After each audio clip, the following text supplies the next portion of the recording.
Handy Andy on location at Zoho's SMZ event, and I'm joined with a very special guest, one of the co-founders of Zoho, and someone who I affectionately think is my uncle, Tony Thomas. Hey, nice to finally have an on-camera interview with you. Thank you, Andy. Is Zoho an AI company now? Is that how you would characterize it? So these days, it's a bit of a fad. Everybody's an AI company. Exactly. And so we have to be in AI, there's no question about it.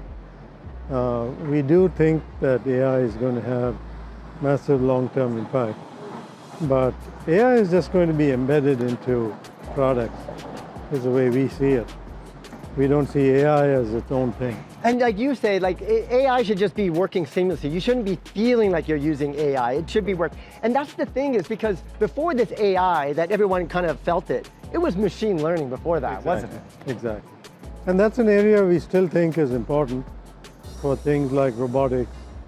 We do believe that LLMs are not going to take over everything. But now everything is called AI. It's a branding term now, right? Absolutely. So we'll have to see if that changes. Fads come and go.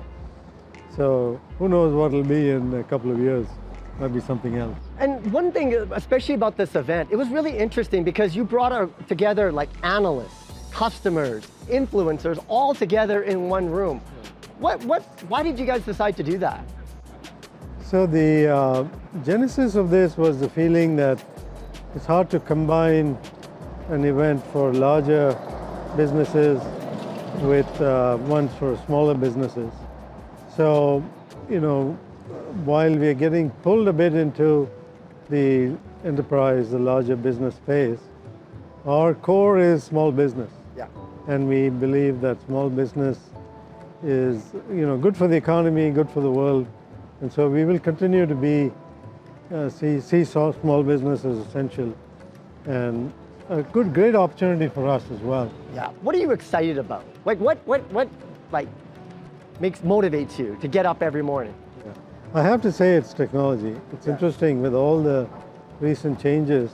If you're into engineering and technology, there's never been a better time. It's so much easier to get things started. AI is helping people find out a lot more, figure out how to get started on something, how to combine technologies. So in that sense, as a person interested in building things, this is a great time. So we are really, I'm glad we are able to, leverage this opportunity and build more things for the future. If people want to get involved with Zoho, I guess the best route is to just try it out, right? Because you give all these free products. Exactly. So I think it's important to ease into it.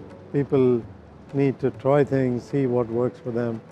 Now, every product won't work for every business, so it's important for people to try the products. We like to think we offer the broadest suite at the best value, and we will continue to do that. So I'm sure there'll be something in there for everybody. And you just have to discover it and find what is useful to you. And you don't have to be tech savvy. You make it so easy because you handle all the back end and the people can just focus on their business. Absolutely. So it's important for us to simplify all this complex technology for customers. I mean, it's always a work in progress, making it simpler and simpler while the complexity underneath gets more and more complex. But it's an important piece of what we try to do. I heard today that you guys have now 900,000 paid customers, which means you're about to hit a huge milestone with 1 million customers. I gotta ask, do you remember your first customer? Yes, I do. In fact, our earliest customer was a company in Cleveland called Eaton. It was a large company. Yeah. And we were lucky to get that business being an unknown player. But they definitely helped us, get started and gave us a good contract to start working. What advice do you give to entrepreneurs out there? Someone who's done it, had success. If you see a young person who might want to use Zoho to start their business and they ask you for advice, what would you tell them? Yeah, so I think the important thing is to serve customers early and often. Yeah. There's often a tendency to build a lot of complex, deep products without testing the market first. So as soon as you can possibly find customers and build the simplest, smallest product you can that will be useful before you aim for the really big product. That would be my advice. So keep it simple, focus on your customers, and then just grow from there. Exactly. Did you ever think that you would have 9, like when you started, because everybody comes and has an idea for a business. Could you ever imagine where Zoho is today when you first started it? No, actually, I never imagined we'd be here. Along the way, we started dreaming bigger and bigger.